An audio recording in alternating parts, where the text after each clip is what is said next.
Hello, family. Welcome back to the Ghanaba Kwaku YouTube channel. This is Eric.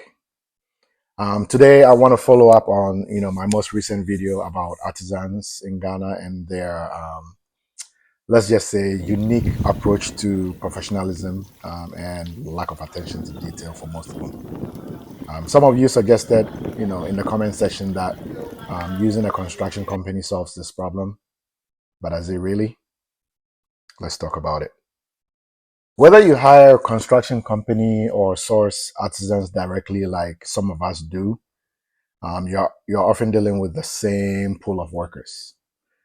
Many companies, what they do is they subcontract work to independent masons, carpenters, and tilers, other artisans, whatever. The same people you and I can find working on smaller projects. So with that in mind, what I want to do is, kind of like try to pitch both of them. And the easiest way for me to, thinking about it, the easiest way to do about, come up about pitching them to each other was to come up with a pros and cons analysis for both.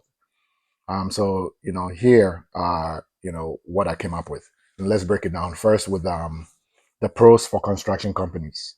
If you use a construction company, you're probably going to end up with good project management, and they handle the scheduling for you, right? What phase of the project goes in what time. There's a single point of accountability, which means if there's a problem, you just go to whomever your contact is with the company. And also, if you did your contract right, the contract will provide warranties, right? So if there's anything wrong, you can go and read the fine print, use their own writing that you guys agreed on to kind of hold them accountable, right? Those are the advantages that I could think about. When it comes to disadvantages, they are expensive, right?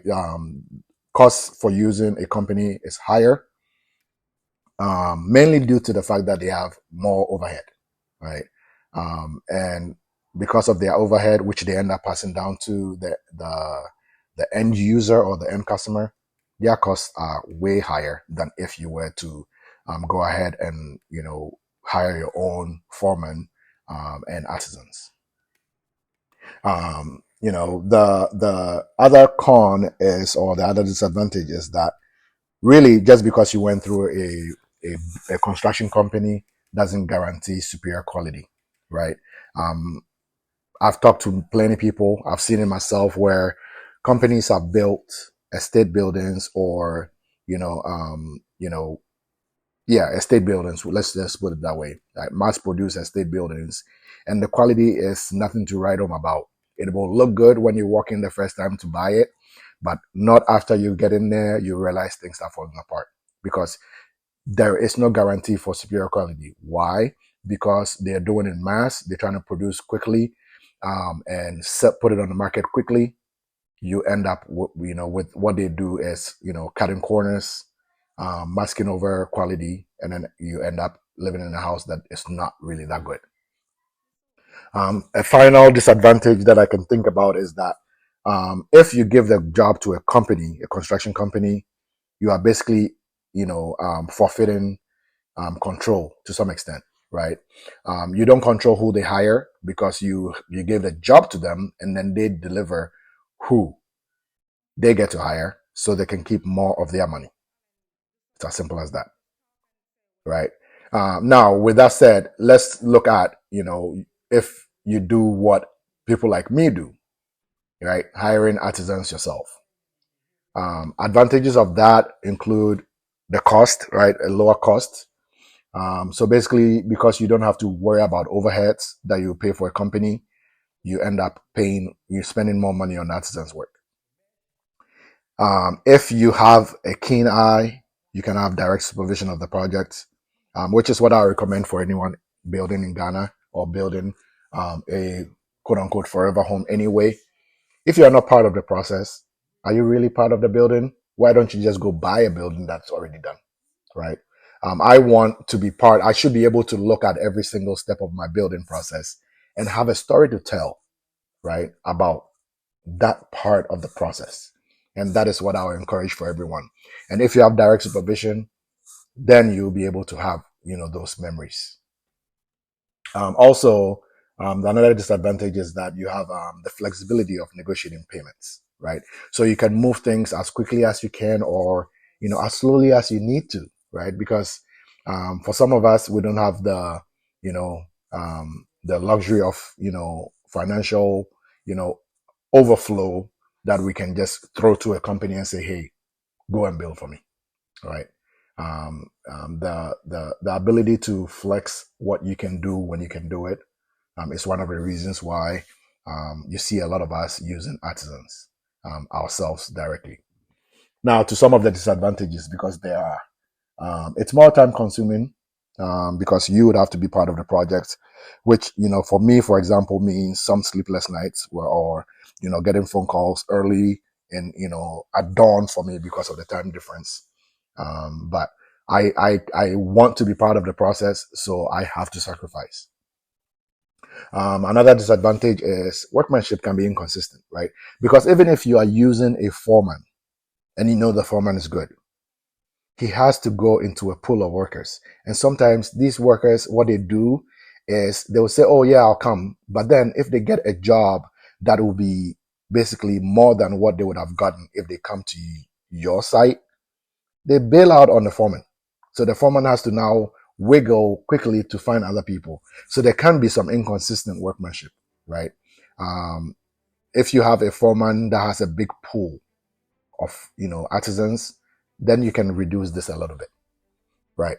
Now, finally, a final disadvantage is accountability becomes a problem. So who do you really blame? Is it all on the foreman? Is it on the artisans as well? And if it's on the artisans, can you really fire them? Like it's a lot of work, right? There's a lot of work that goes into doing this yourself. It's not for the faint of heart, but if you ask me, um, that is what I'll continue to do, right? Because I want to be part of the process, and I don't think there's anything wrong with that. And likewise, there's nothing wrong with you choosing to use a company. This video is not to bash one or the other. It's just trying to like do a side by side to see, is one better than the other? And, since, I don't think the one is better than the other, let's talk about what the real issue is. And from everything that I've observed, right? From everything that I've observed, the real issue isn't just about hiring a company or hiring directly. It is about skill, training, and supervision, right? Many artisans have talent, right? But they lack formal training on how to finish. I hear it all the time. There are so many videos I've seen on YouTube that says, oh, the Ghanaian artisan knows how to do the work until 75% is done. And then the rest of the 25%, if you're not keen, like if you're not like hard on them, hawkeye on them, they mess it up. Why? Because at that point, a lot of them are seeing the finish line and their mind is going to, what is the next job, right? I've seen masons who, will do good block work, but do not have a good sense of, how that block work section fits into the whole entire vision of the project, right? Let me give you an example. When we were laying blocks on the first level, on the first floor, right, the top level of my project, the media room, right, which I will insert here, was supposed to not have a window because media rooms are supposed to be pitch black, right, for good television or movie viewing. So in the original design, it wasn't supposed to have a window. But guess what? When the blocks were being laid, the contractor, who was also the designer, the architect at the time, had left the site. So his workers laid the block and they put in two windows, even though the drawings do not ask for windows. And when he came back and asked them, why did you guys put windows into this space? They're not supposed to be windows. They asked them, which bedroom doesn't have windows? The problem is no one told them also bedroom, right? And this part, I'll say, is a disconnect between the person overseeing the job, and the people doing the artisan work. Just because the media room has a bathroom doesn't make it a bedroom. But then again, They're not exposed to it. So the onus is on us to teach these people the things that with the vision that we have. If we pass that vision on to the foreman and the foreman does a good job, they'll pass it on to the artisans, right? Companies may be able to help with, the supervision part, right? Companies will be able to help with the supervision because when you set the roadmap, you give it to the company and hopefully they relay it, right? But let's be honest, most of these companies prioritize speed over quality. All they want to do is finish the project and go on to the next one. It's almost like the artisans do, right? They want to finish and move on to the next one. They do not have your interest at heart all the way.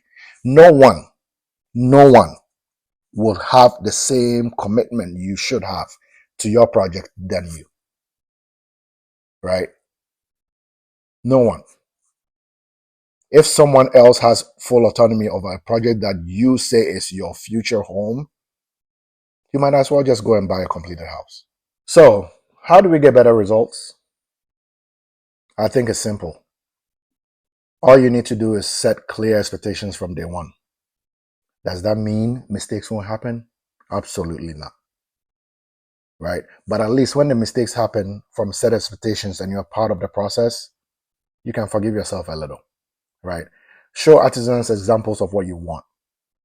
Right? There are good ones out there who are willing to learn. Use those. Use contracts with penalties for work that is not done right.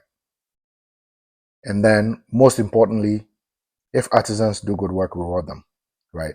I can give you examples of artisans that I've treated well, but didn't guarantee that they will treat me back well. It doesn't change who I am, right? My personality is to be, to care for people.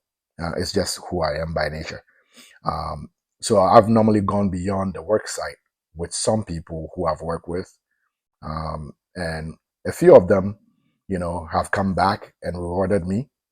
And for those people, their rewards are not like they gave me money or anything or give me a cut or it gave me a break on work that I'm giving them. I'll give you one such reward. My go-to welder, my metal guy, Isaac. He is ridiculously, like, he's a good person, right? Every once in a while, I'll wake up to a voice note on WhatsApp from him. He's not doing any work for me. But I crossed this mind and he said, "Hey, I was just calling to check on you.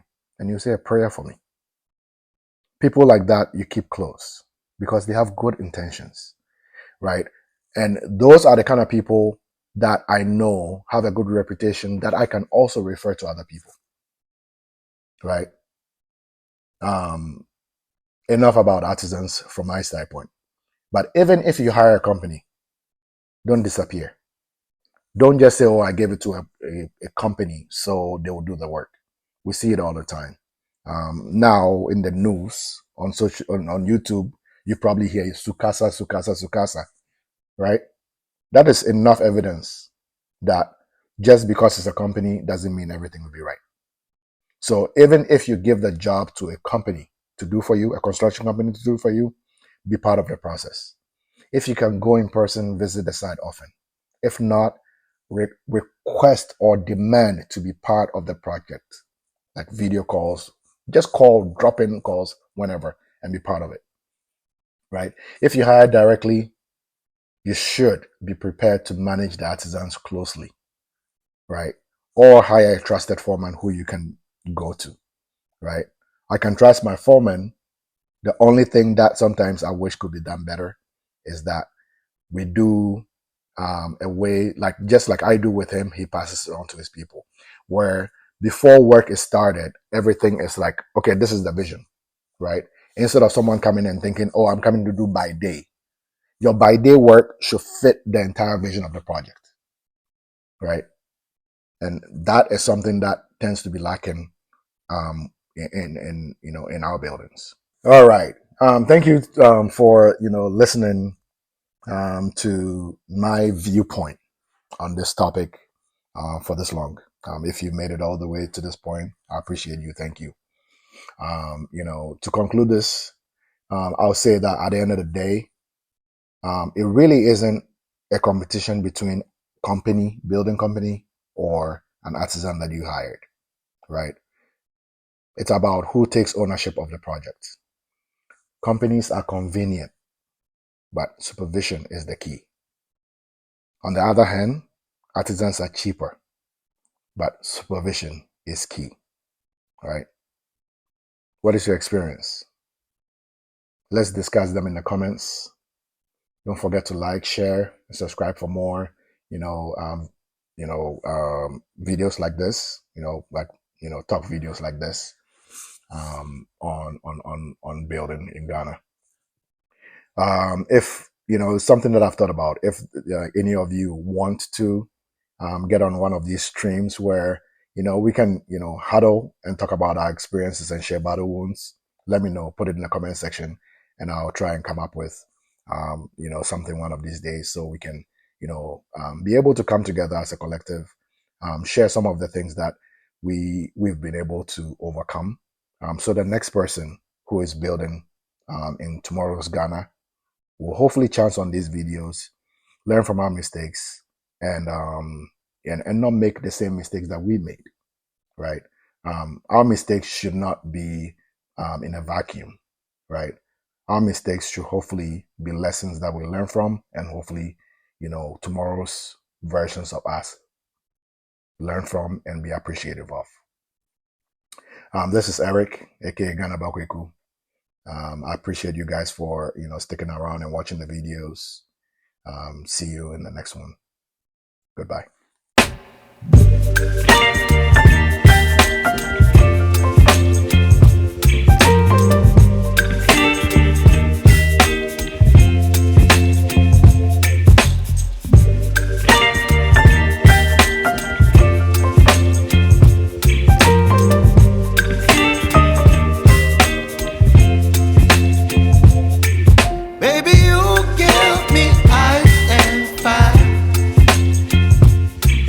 Me wind and rain, you're some kind of butterfly. Baby, you give me midnight. You whip up my appetite. Don't leave me here high and dry.